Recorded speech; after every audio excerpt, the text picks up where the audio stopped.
Hey guys, this is Sonu Alawat और आज आपके लिए लेकर आया हूं वो टॉप 10 गवर्नमेंट जॉब वैकेंसीज जिनमें कंपटीशन बहुत ही कम रहता है। कम क्या, ना के बराबर रहता है। देखिए दोस्तों, इंडिया की केवल यही 10 लोती ऐसी गवर्नमेंट जॉब वैकेंसीज है जिनमें कंपटीशन बहुत ही कम रहता है, जिसकी वजह से इनमें सिलेक्शन के बहुत ही बेहतरीन चांसेस हैं। देखिए दोस्तों, अगर कोई भी एवरेज स्टूडेंट एवरेज प्रिपरेशन के साथ इनमें से किसी भी वैकेंसी के लिए फॉर्म अप्लाई करके एग्जाम देता है तो समझिए उसका सिलेक्शन तो 100% श्योर हो जाता है।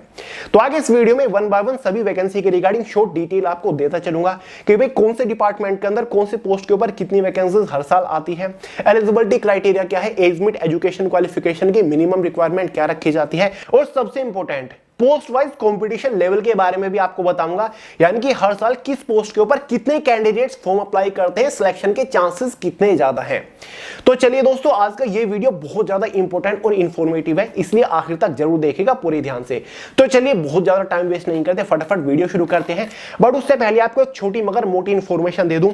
देखिए दोस्तों, अब आपको इस जबरदस्त एसएससी मास्टर गाइड के साथ पूरे पिछले साल की करंट अफेयर की ओवरडोज मैगजीन बिल्कुल फ्री में मिल रही है। इस फ्री वाले कॉम्बो का लिंक डिस्क्रिप्शन बॉक्स में है, फटाफट अमेज़न से परचेज करके घर पर अवेलेबल करा लीजिए। तो चलिए दोस्तों, शुरुआत करते हैं वैकेंसी नंबर 10 से, जो कि निकल के आती है DFCCIL जूनियर एग्जीक्यूटिव पोस्ट के ऊपर।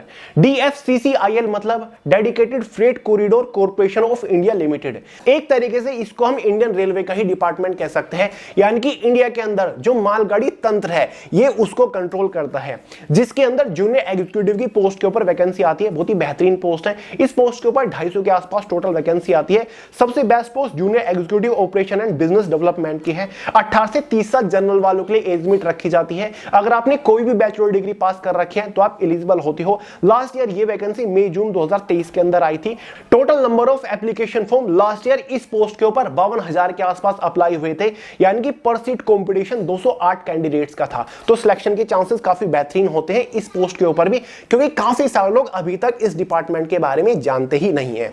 जैसे ही दोस्तों अब ये वैकेंसी आई है ना, मैं आपको सबसे पहले इसी चैनल के ऊपर इन्फॉर्म करूंगा, क्योंकि लास्ट ईयर की वैकेंसी का रिजल्ट भी जारी हो चुका है। बात करते हैं वैकेंसी नंबर 9 के बारे में, जो कि निकल के आती है NBEMS के अंदर जूनियर असिस्टेंट की पोस्ट के ऊपर। NBEMS मतलब national board of examination in medical science, जो कि एक सेंट्रल गवर्नमेंट लेवल का काफी बड़ा डिपार्टमेंट है, जिसके अंदर जूनियर असिस्टेंट की पोस्ट के ऊपर यह वैकेंसी निकल के आती है। देखिए दोस्तों, वैकेंसी थोड़ी लिमिटेड ही होती है, लेकिन सिलेक्शन के चांसेस बहुत ज्यादा बेहतरीन होते हैं। इसकी एक खास बात यह भी है कि इसका सिलेक्शन प्रोसीजर बहुत ही फास्ट चलता है। लास्ट ईयर ये वैकेंसी अक्टूबर मंथ के अंदर आई थी और काफी पहले इसका फाइनल रिजल्ट भी जारी हो चुका है। 18 से 27 साल जनरल वालों के लिए एज लिमिट रखी जाती है। अगर आपने 12 पास कर रखा है तो आप एलिजिबल होते हो। लास्ट ईयर इस पोस्ट के ऊपर लगभग 13,000 के आसपास फॉर्म अप्लाई हुए थे, तो कंपटीशन काफी कम रहा था लास्ट ईयर भी। और कंपटीशन कम रहने के कारण ही इसका सिलेक्शन प्रोसीजर इतना फास्ट चलता है, क्योंकि चीजें कंट्रोल करना थोड़ा सा ईजी हो जाता है। इस बार भी ये वैकेंसी साल के आखिर तक आ जाएगी। जैसे ही कोई भी अपडेट आता है सबसे पहले इसी चैनल के ऊपर मैं आपको इन्फॉर्म करूंगा। वैसे अभी 1 महीना पहले मैंने आपको इस वैकेंसी के regarding full detail video provide किया था। ये वाला जो वीडियो था ना, इसमें मैंने आपको इसी वैकेंसी के बारे में इंफॉर्मेशन दी थी। लिंक डिस्क्रिप्शन बॉक्स में, सभी डाउट्स क्लियर हो जाएंगे, अच्छे से देख लीजिएगा। प्रीवियस ईयर का कंपटीशन, कट ऑफ वगैरह, selection procedure, exam pattern, syllabus, सारी जानकारी मैंने आपको प्रोवाइड करा रखी है। बात करते हैं वैकेंसी नंबर 8 के बारे में, जो कि निकल के आती है ECGC डिपार्टमेंट के अंदर पीओ की पोस्ट के ऊपर। ECGC मतलब export credit guarantee corporation of India, जो कि एक सेंट्रल गवर्नमेंट लेवल का ही डिपार्टमेंट है, जिसके अंदर पीओ प्रोबेशनरी ऑफिसर की पोस्ट के ऊपर वैकेंसी निकल के आती है। हालांकि वैकेंसी काफी लिमिटेड होती है, लेकिन सिलेक्शन के चांसेस बहुत ही बेहतरीन होती है। जनरल वालों के लिए एज लिमिट 21 से 30 साल रखी जाती है। अगर आपने कोई भी बैचलर डिग्री पास कर रखी है तो भाई आप एलिजिबल होते हो, फॉर्म अप्लाई कर सकते हो। लास्ट ईयर इस पोस्ट के ऊपर टोटल 14,723 कैंडिडेट ने फॉर्म अप्लाई किया था, तो कंपटीशन काफी कम रहा था। जितने भी लोगों ने एवरेज प्रिपरेशन के साथ इस एग्जाम को दिया था, उनका सिलेक्शन गारंटीडली यहां पर हो चुका था। तो जैसे ही इस बार ये वैकेंसी निकल के आती है आपको इन्फॉर्म कर दूंगा, चैनल के ऊपर बने रहिएगा। बात करते हैं वैकेंसी नंबर 7 के बारे में, जो कि हर साल निकल के आती है NIOS के अंदर वेरियस ग्रुप C की पोस्ट के ऊपर। NIOS मतलब national institute of open schooling, जो कि ministry of education government of India के अंडर आता है, जिसके अंदर हर साल LDC लोअर डिवीजन क्लर्क या फिर जूनियर असिस्टेंट, साथ ही assistant, MTS multitasking staff, stenographer की पोस्ट के ऊपर वैकेंसीज निकलती है। हालांकि पोस्ट वाइज वैकेंसीज काफी लिमिटेड होती है, लेकिन सिलेक्शन के चांसेस बहुत ज्यादा बेहतरीन है।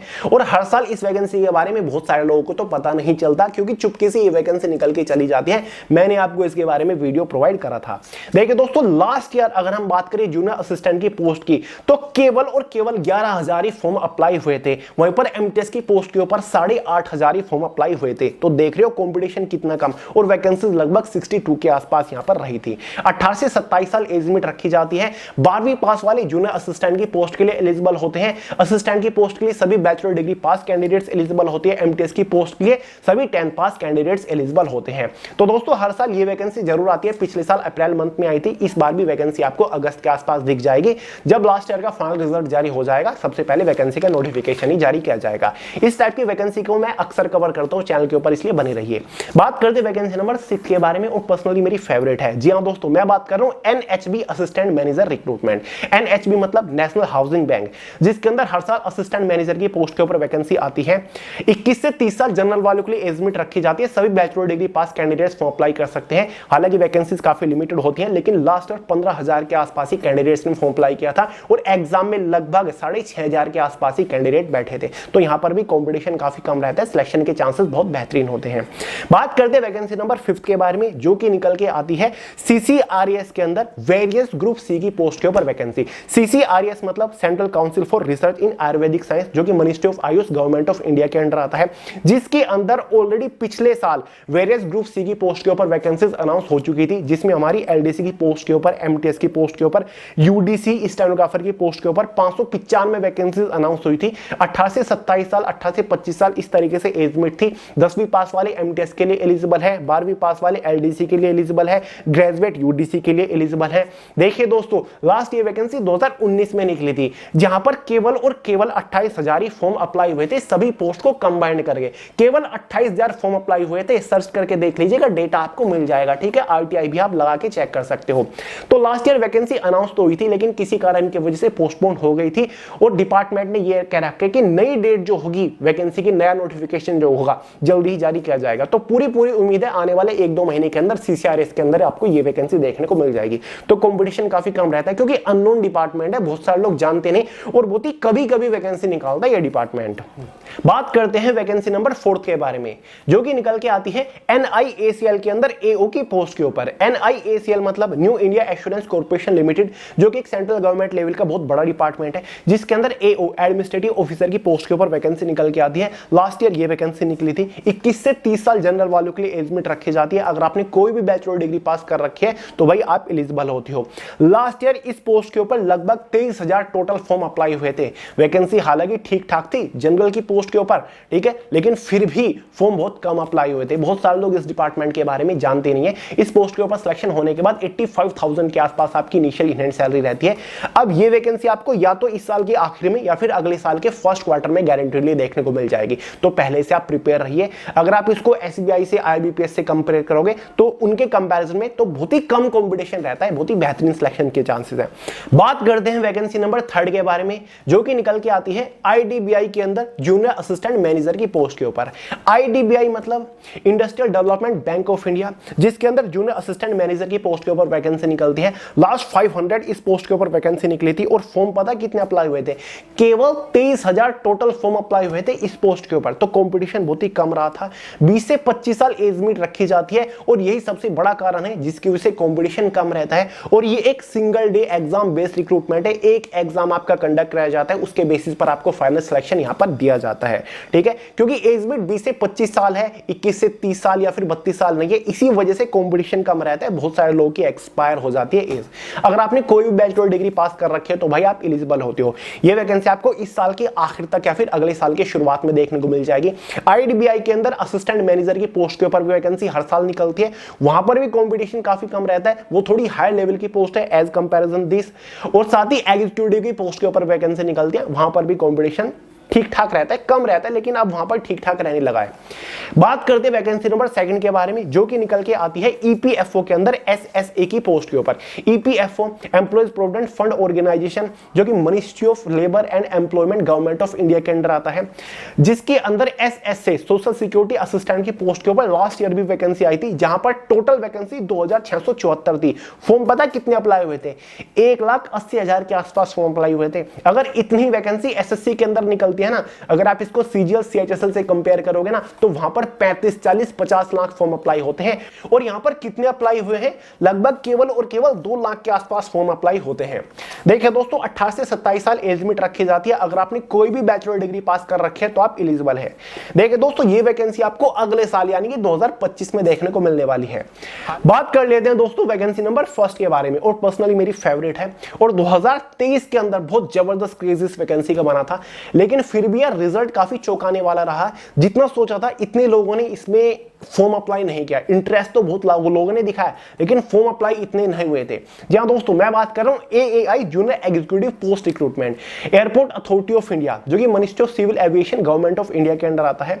2023 में इसके अंदर जूनियर एग्जीक्यूटिव कॉमन कैडर की पोस्ट के ऊपर वैकेंसी निकली थी, जहां पर 237 टोटल वैकेंसी निकली थी। 18 से 27 साल एज लिमिट थी जनरल वालों के लिए।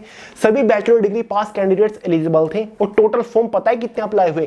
केवल और केवल 3,23,000 टोटल फॉर्म अप्लाई हुए हैं। कंपेयर करके देख लीजिए एसएससी की किसी भी वैकेंसी से, या फिर रेलवे, यूपीएससी, आईबीपीएस, कंपटीशन बहुत ही कम रहा था लास्ट ईयर। तो जब भी ये वैकेंसी आपको देखने को मिलेगी, यहां पर आपको कंपटीशन गारंटेडली कम मिलेगा एज कंपेयर अदर गवर्नमेंट जो वैकेंसीज।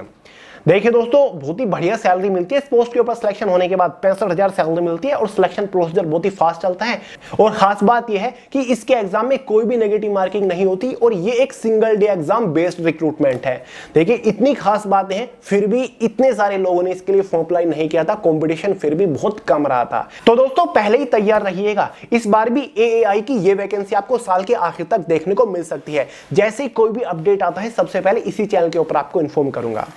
तो दोस्तों इस वीडियो में मैंने आपको ऐसी 10 गवर्नमेंट जॉब वैकेंसीज के बारे में बताया जिनमें कंपटीशन बहुत ही कम रहता है। अगर आप एक एवरेज स्टूडेंट हो और इनमें से किसी भी वैकेंसी के लिए फॉर्म अप्लाई करके थोड़ी सीरियसनेस के साथ प्रिपरेशन करके एग्जाम देते हो, तो भाई आपका सिलेक्शन 100% श्योर हो जाता है, ये मेरी गारंटी है। और देखिए दोस्तों, ये सभी वैकेंसीज अपकमिंग वैकेंसी है, यानी कि आने वाले टाइम में आपको ये सभी वैकेंसीज देखने को मिलेंगी। तो जैसे ही किसी भी वैकेंसी के रिगार्डिंग कोई भी अपडेट आता है, नोटिफिकेशन निकलता है, फॉर्म निकलते हैं, इसी चैनल के ऊपर आपको डिटेल वीडियो के साथ इन्फॉर्म करूंगा। अगर आप चैनल के ऊपर नए हो, चैनल को सब्सक्राइब करके बेल आइकन को ऑल पे सेट कर लीजिएगा। तो चलिए दोस्तों, इस वीडियो में इतना था। वीडियो पसंद आई हो लाइक जरूर करेगा, दोस्तों के साथ शेयर करेगा, चैनल को सब्सक्राइब करना मत भूलिएगा। मिलते हैं अगली वीडियो में बहुत ही जल्द, तब तक के लिए जय हिंद।